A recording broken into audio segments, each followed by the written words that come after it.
Bologna, Italy, what an incredible city. I had always heard about its rich history, beautiful architecture, and delicious food, but nothing quite prepared me for the magic of experiencing it firsthand.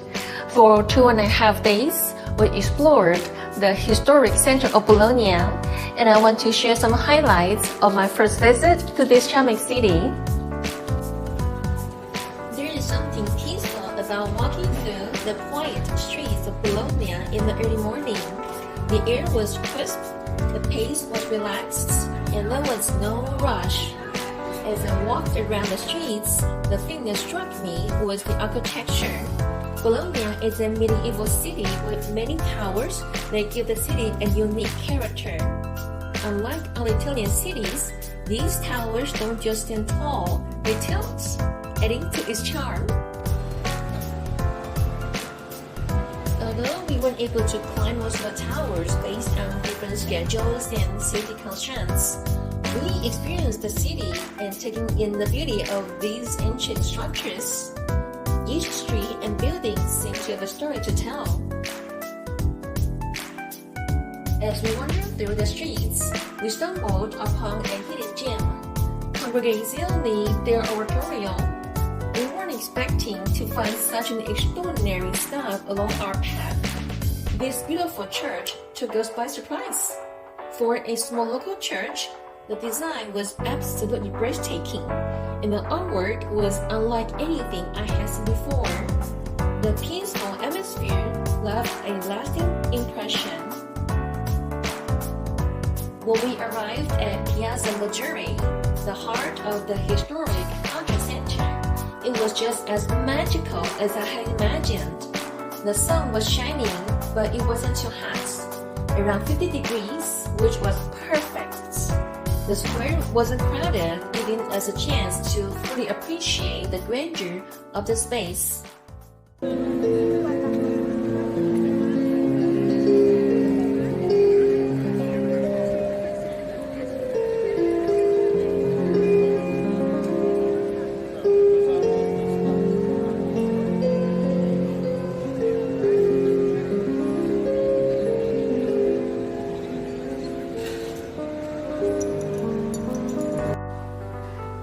This is exactly the kind of experience I love when visiting popular tourist locations, a balance of beauty and tranquility. In the square stands the Basilica di San Petronio, which is the 6th largest Greek church in the world. I took my time gazing at the artwork. Each piece tells its own story. The atmosphere inside was serene, and it made me feel like I was standing in the presence of something much larger than just a building. While we were at Piazza Maggiore, we also took the opportunity to climb the iconic clock tower, which offers an unparalleled view of the square. The clock face has its intricate design, and the fact that it has been a part of Bologna's skyline for centuries added to its charm.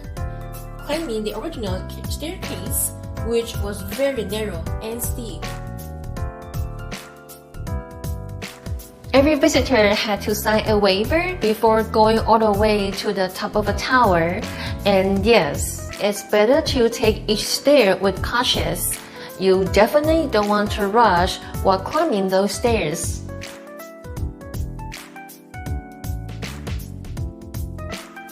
Another highlight of the day was seeing the old city walls.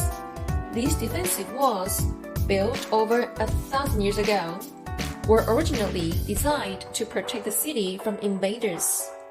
Walking along the remnants of these walls, we couldn't help but marvel at the history they represented. To stand in a place that had witnessed centuries of history unfolding was humbling. Back in the center of the city, we stumbled upon a charming store selling Modena balsamic vinegar. Modena, just a short drive from Bologna, is the birthplace of this famous vinegar, and its origins date back to the 11th century. By 1046, Modena balsamic vinegar was already known for its exceptional quality. After tasting different aged vinegars, we purchased several bottles to bring home as a reminder of our time in Italy.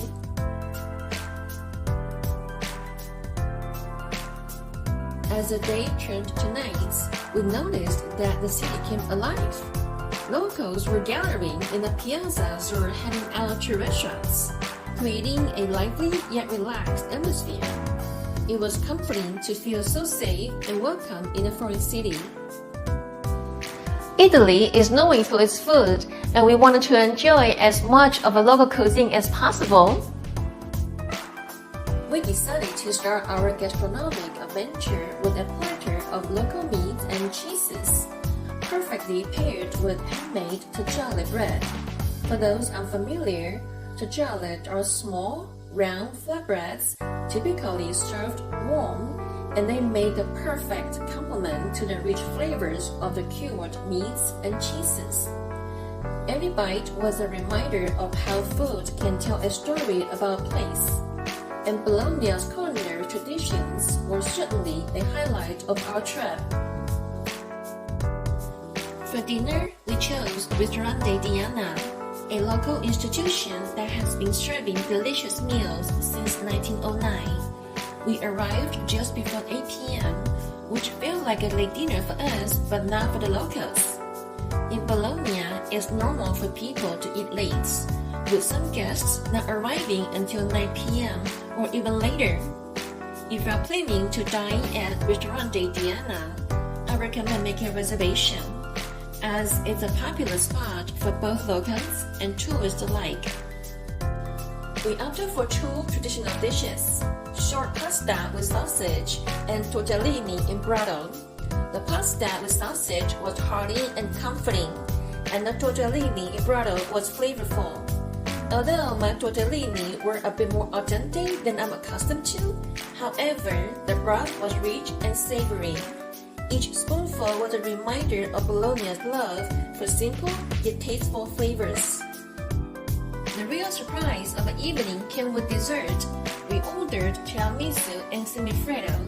Semifreddo cake has a silky texture, topped with a rich dressing that was simply irresistible, and it left us wanting more. Our first day in Bologna was everything I had hoped for and more, from exploring the historic streets and hidden gems to mouth-watering food. Every moment felt like discovery. I will include links in this video as your references. See you on day 2.